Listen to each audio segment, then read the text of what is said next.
அனைவருக்கும் வணக்கம். திருப்பத்தூர் மாவட்டம் ஸ்ரீ வேட்டக்காளியம்மா ஆலயத்திலிருந்து உங்கள் அருள்வாக்கம்மா. எல்லாரும் நல்லா இருக்கிறீங்களா? அம்மாவும் நல்லா இருக்கிறேன், நம்ம வேட்டக்காளியம்மாவும் நல்லா இருக்கிறாங்க. இப்போ வந்து இந்த பதிவு வந்து நிறைய அன்பர்கள் வந்து கேட்டுட்டு இருக்கிறாங்க, அம்மா என்னைக்குமா கிளாஸ்ன்னு சொல்லிட்டு முன்பதிவு நிறைய பேர் பண்ணிட்டு இருக்கீங்க. எனக்கு ரொம்ப சந்தோஷம். நீங்கள் எல்லாருமே மாந்திரிகத்தை பழகி அம்பாள்னா என்ன, மாந்திரிகனா என்ன, தனக்குத்தானே நம்மளை நம்ம சுத்திப்படுத்திக்கிறது எப்படி, நம்மளுடைய குடும்பத்தை நம்ம ஒரு பெண்ணாக இருந்தாலும் ஆணாக இருந்தாலும் நம்மளை நம்ம காப்பாற்றிக்கிறது எப்படி அப்படின்றத வழி பிரகாரம் அவங்கவுங்களுக்கான தீர்வுகளை தெரிஞ்சுக்கினேன், அவங்கவுங்களுக்கான பிரச்சனைகளை தெரிஞ்சுக்கினேன், அதுலேருந்து வெளியே வரணுன்றதுக்காக தான் அம்மா வந்து இந்த மாந்திரிக கிளாஸ் நடத்தணும் அப்படின்னு சொல்லி முடிவு பண்ணியிருக்கிறேன்.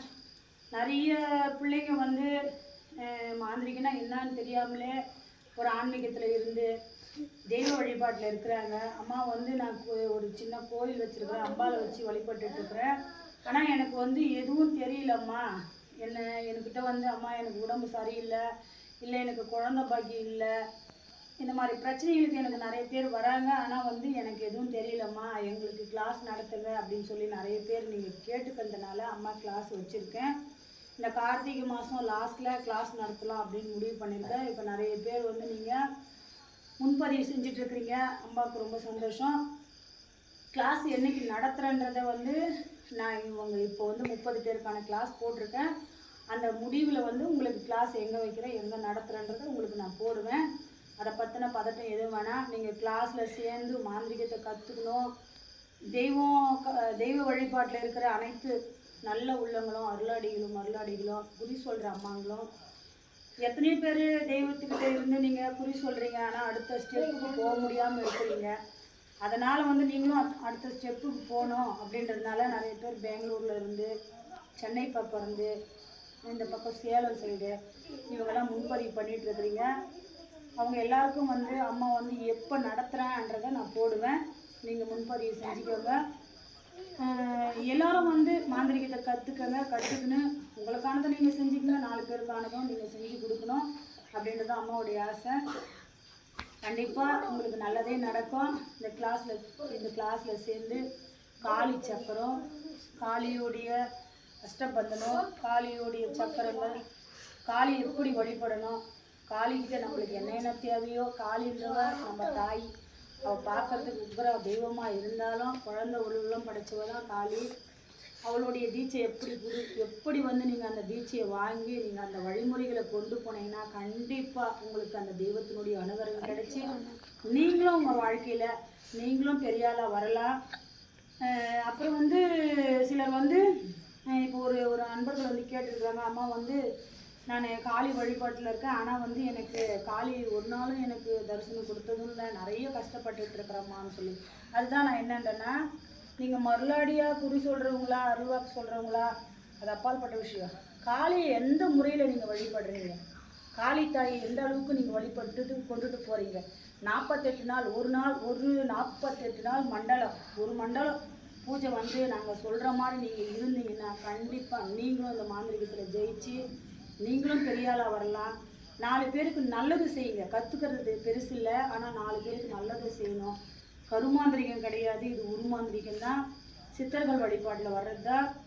நீங்கள் என்ன தெய்வத்தை இஷ்ட தெய்வமாக நீங்கள் கேட்குறீங்க, அதுக்கான தீட்சையை கொடுக்கணும். தீட்சையை கொடுத்துட்டு அதுக்கான வழிமுறைங்க, அவங்கள எப்படி நீங்கள் கொண்டு போகணும், அவங்கள எப்படி நீங்கள் வழி நடத்தணும், அவங்களுக்கான பூஜாச்சாரங்கள் என்ன எல்லாமே நாங்கள் சொல்லி கொடுக்குறோம். அதன் பிரகாரம் நீங்கள் கொண்டு போகும்போது உங்களுக்கும் அந்த தாயோடைய அனுகிரகம் உங்களுக்கு கண்டிப்பாக கிடைக்கும். அந்த அனுகிரகத்துலேருந்து நீங்களும் பெரியாளாக வரலாம். நிறைய ஆலயங்கள் கட்ட முடியாமல் இருக்குது. ஒரு சின்னதாக வந்து சுயம்பு வச்சுட்டு நான் சொல்லிட்டு இருக்கிறேம்மா, எனக்கு ஆலயம் கட்டணும்னு ஆசையாக இருக்குது, ஆனால் என்னால் முடியல அப்படின்னும் போது நீங்கள் அருவாக்கு மட்டுமே சொல்லியிருந்தா ஆலயம் கட்ட முடியாதம்மா. உங்களால் முடிஞ்ச அளவுக்கு 4 பேருக்கு நல்லது செஞ்சு அவங்க கொடுக்குற காணிக்கைகளை வச்சு நீங்கள் ஆலயம் கட்டணும். ஆலயம் அங்கங்கே தாயோடைய ஆலயங்கள் உருவாகணும் அப்படின்றதான் என்னுடைய ஆசை. ஆலயம் கட்டி அதில் நல்லதை மட்டும் செய்யணும் அப்படின்னு நினைக்கிறவங்க மட்டும் என்கிட்ட மாந்திரிகம் அப்படின்ற ஒரு பயிற்சி எடுக்க வாங்க. கண்டிப்பாக உங்களுக்கு அம்மா சொல்லித்தரேன். அதன் பிரகாரம் நீங்கள் நன்மையே செய்யுங்க, நன்மையே விளையும். நல்லதே நினைங்க, நல்லதே நடக்கும். தூய உள்ளத்தோடு வாங்க. உங்களை ஃபஸ்ட்டு நீங்கள் சுத்திப்படுத்துங்க.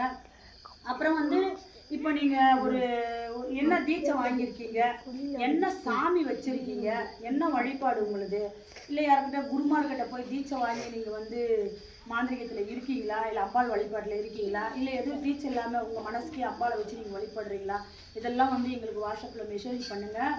அதன் பிரகாரம் தான் உங்களுக்கு நாங்கள் என்ன தீட்சை கொடுக்குறது, எப்படி எந்த வழிபாடு உங்களுக்கு கொடுக்குறதுன்றதை நாங்கள் சொல்லிவிட்டு அதுக்கப்புறம் உங்களுக்கு அங்கே நாங்கள் ரெடி பண்ணி கொடுப்போம். அதை கற்றும் கொடுப்போம். நீங்கள் அதை வச்சு நன்மை செய்யுங்க, நல்லதே நடக்கட்டும். 4 பேருக்கு நல்லது செய்யணும்னு நம்ம மனசில் தோணும்போது அம்பாள் வந்து நம்மக்கிட்ட வந்துடுவாங்க.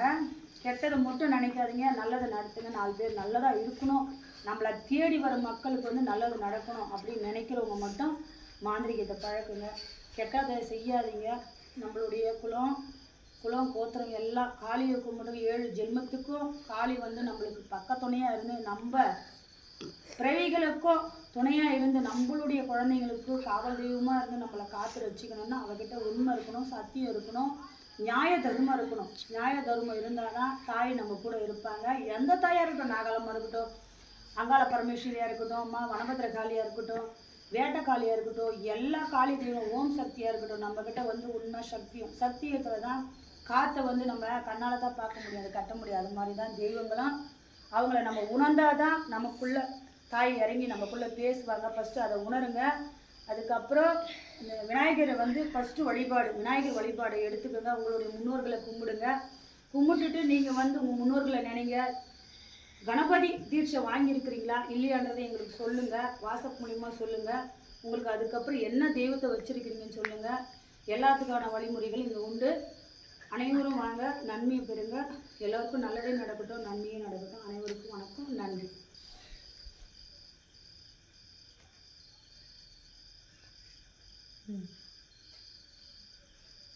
இது அப்படியே நல்லா போகும். வீடியோ கிடைக்குதுடா.